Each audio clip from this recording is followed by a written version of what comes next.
6, check them. When troopers, deputies, and officers make a stop, Okay, do you have your license, registration, proof of insurance on you? running a background check on the computer Looking up people's information, verifying people's information. 1039, guys. is key to catching criminals. Pretty much everything that we do comes from this tool right here. And keeping us all safe. All right, you're all set. Drive safe. But this only works if arrest warrants are sent to LEADS, Ohio's law enforcement automated data system, and NCIC, the National Criminal Information Center. And right now, a stunning number of wanted fugitives from Ohio are missing from these systems. But as we sit here today, felons wanted for as serious of crimes as murder, rape, domestic violence may not be entered into the system. Oh, it's not just may not. We know many of them are not being entered into the system. Ohio Governor Mike DeWine was so disturbed by reports of missing warrants, he formed a task force headed by former Clark County prosecutor Andy Wilson. What shocked me was the fact that these warrants for violent offenses weren't being put in the system. Even more stunning, the actual numbers of missing warrants the task force uncovered. Of 217,052 warrants for arrest issued in Ohio, the task force found only 18,117 were actually entered into NCIC. That's just 8%. I had no idea how big the problem was. Even worse, the missing warrants included hundreds wanted for some of the most violent crimes, including 696 for aggravated assault, 358 for sex crimes, and 15 warrants for murder, all missing from the system. I think the public would be shocked to know that someone can be charged with a serious crime, a rape, a murder, and that warrant is not put into a national database. And that happens. Boiled down, the missing warrants mean wanted fugitives are invisible when they cross state lines. In 2014, the Ohio State Highway Patrol issued a warrant to arrest 39-year-old Daniel Silke for felonious assault and resisting arrest. But that warrant was never sent to NCIC. When Silke moved to Michigan, he avoided capture for 5 years, even though officers there arrested him twice and searched his records on NCIC 55 times. Silke was finally caught 3 months ago near Toledo when Ohio deputies searched LEADS and found that warrant for his arrest. You think everybody's looking for this guy and is going to protect you, and you find out when he can cross over a county line, he is now in safe haven and no one can get at him. That's a shocking thing. The problem? Ohio has 1,076 police agencies and no uniform policy about which warrants to enter. So the governor's task force is recommending that 28 types of warrants involving the most serious crimes must be entered in LEADS and NCIC within 2 days. They got to do it quickly, within 48 hours. With that and more than a dozen other recommendations, the governor says he can fix this broken system, but he needs help. We have started to fix the system. I'm on that. I need the help from the legislature to change the law. That needs to be corrected. Ohio Speaker of the House, Larry Householder, agrees with the governor and even wants the warrants entered quicker, within 24 hours. But the Speaker insists mistakes and arrests without convictions must be removed from the system just as quickly. It would have to be entered within 24 hours. Again, if it isn't correct information, it needs to be removed within 24 hours. While there's no guarantee what will happen at the State House, top leaders in Ohio agree there is a warrant for concern. I'm Chief Investigative Reporter Dwayne Pullman.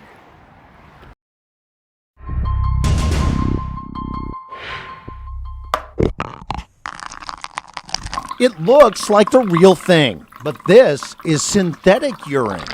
It's sad, but brilliant. Spectrum Labs makes Quick Fix, a leading synthetic urine. Based in Cincinnati, the company calls its product a novelty. Other makers claim they're selling fetish urine. Sterile fetish pee. None of the manufacturers claim their products are made to be used for testing. Definitely seen this one before. But drug testing companies like Fastest Labs say Addicts and users are buying synthetic urine for one purpose. To fake a drug test. Inside the box, Wow. a bottle of urea that matches the ingredients, pH, and gravity of the real thing. They are able to get it pretty close. The instructions tell you to microwave it, heating it between 94 and 100 degrees. So it is literally explaining exactly what we do when we're running a drug test. After that, the instructions call for attaching this heat pack that's included to hold the temperature. It even has a temperature strip, just like the one on the collection cup at the lab. Yourself are able to read it and know when the right time frame is to go in and take the test. We asked Brandy Brewer, owner of Fastest North Cincinnati, All right, so let's see how they do. to check whether the synthetic urine passes for the real thing. That's kind of where the magic is happening. The result? The synthetic urine was not flagged and no drugs were detected. Negative, 16 drug families, temperature and range. They passed. It's just reprehensible. Dr. Laura Yard, the director of addiction services at the Lindner Center of Hope, works with addicts to recover and reclaim their lives. If they relapse, how important is it to know early that that happened? Very important. That's one of the things that we use our urine screens for, is to let us know if there is a relapse. Synthetic urine, Dr. Yard says, could lead to a deadly outcome. So if people decide to submit fake urine, that makes our job harder, and it also, this person is at risk for an overdose and death. So this is a life and death issue. While the Lindner Center watches every collection closely, So you do it with camera here. Yes. at most labs, there's only a quick body check, Perfect, good to go. while the individual produces a sample behind a closed door. You can set it right on the tray out here. That means everyone, from employees to addicts, patients to parolees, can cheat the test using synthetic urine. It happens all the time, unfortunately. At least 18 states, including Indiana and Kentucky, banned the sale or use of synthetic urine for drug tests. Ohio, which is still suffering from high numbers of overdoses, does not. It makes me feel like this needs to be made illegal in Ohio. Sought the seat in the legislature. Republican State Senator Teresa Gavarone agrees. I was surprised at the number of other states that had already taken action on this. So Senator Gavarone introduced her own bill that makes the manufacturing, selling, and use of synthetic urine for drug tests illegal. My bill makes it a crime to use these kind of products to, basically falsify a drug test. And Senator Gavarone's bill already has the support of Ohio's Speaker of the House, Larry Householder. That's just pure fraud. No one from Spectrum Labs, the Cincinnati company behind Quick Fix, has returned numerous calls I've made and emails I've sent. If Senator Gavarone's bill passes, Ohio will finally join a growing number of states cracking down on people cheating the drug test. I'm Chief Investigative Reporter Dwayne Pullman. I always come here. Tyrone Dubois let me join him on a walk down Parchment Place. Is this where you visited her the last time? Yes, right here. To the home where his mother lived. And we were sitting on these steps. She's on the top one and I was at the bottom one, laughing and talking. The place where she was murdered. This is where it began and a part of me where it ended. In the early morning hours on September 2nd, 1989, Berlina Wright, known as Cookie, was killed. She was beaten to death with an axe handle. Dubois got the call from his sister. I remember saying, no, no, no, and I threw the phone down. It was an hour after he exchanged vows with his new wife in Los Angeles. We just got married. I was extremely happy. It was a big day. Now, his big day turned tragic.